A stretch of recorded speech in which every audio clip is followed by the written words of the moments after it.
سردیوں کی آمد کے ساتھ ہی بازاروں میں سردی کی سوغات بھی نظر آنے لگی ہے۔ موسم سرما میں خشک میوہ جات قدرت کا بہترین تحفہ ہے۔ موسمی تبدیلی کے ساتھ مستنگ میں بھی خشک میوہ جات کی دکانیں دکھائی دینے لگی ہے۔ طبی ماہرین کے مطابق یہ خشک میوہ جات ذہنی و جسمانی توانائی کا سبب بنتے ہیں اور غذائیت سے بھی بھرپور ہے۔ خوش فروٹ تو لینے کے لیے آتے ہیں، لیکن مہنگائی ہے، مہنگائی کی وجہ سے خرید فروخت کم ہے۔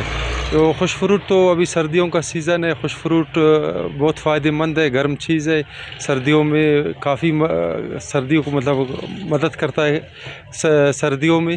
باقی یہ ہے کہ مہنگائی ہے، پھر بھی ہم لوگ کوشش کر رہے ہیں لوگوں کو صحیح ریٹ میں، کوئٹہ ریٹ میں، ہول سیل ریٹ میں دے رہے ہیں انشاءاللہ۔ بادام مختلف ریٹ چل رہا ہے، ایک قسم ہے اس میں کاغذی اچھا کوالٹی والا وہ 1600 روپے کا چل رہا ہے، باقی اس میں ایک دوسرا قسم ہے پیوندی وہ 1200 روپے کلو چل رہا ہے، باقی پستہ ہے ایرانی ایک نمبر جو ہے وہ 3000 روپے کلو چل رہا ہے، کاجو انڈین ایک نمبر وہ جو ہے 2800 روپے چل رہا ہے۔ خریداری جو ہے بہت کم ہوتا ہے، جیسے یہ ہم لوگوں کا یہاں ملازموں کا جو پہلی کا سسٹم ہے، جو پہلی آتا ہے 1-2 دن رش ہوتا ہے، اس کے بعد جو ہے ہمارے یہاں جو ہے کاروبار رک جاتا ہے۔ فروٹ کے جو میوہ جات ہے اس کی بھی ضرورت ہوتی ہے سردیوں میں، تو مہنگائی کی وجہ سے اس کا لینا بھی بہت عام آدمی کی پہنچ سے بہت دور ہے۔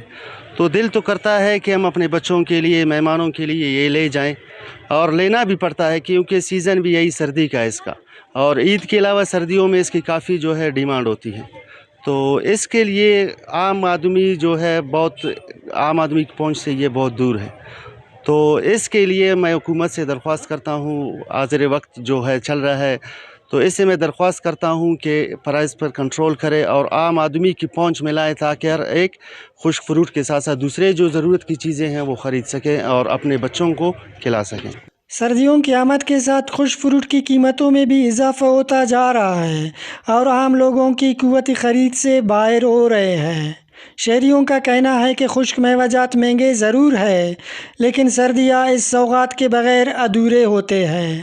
کیمرہ مین نثار لیڈی کے ہمراہ فیض درانی، وش نیوز، مستنگ۔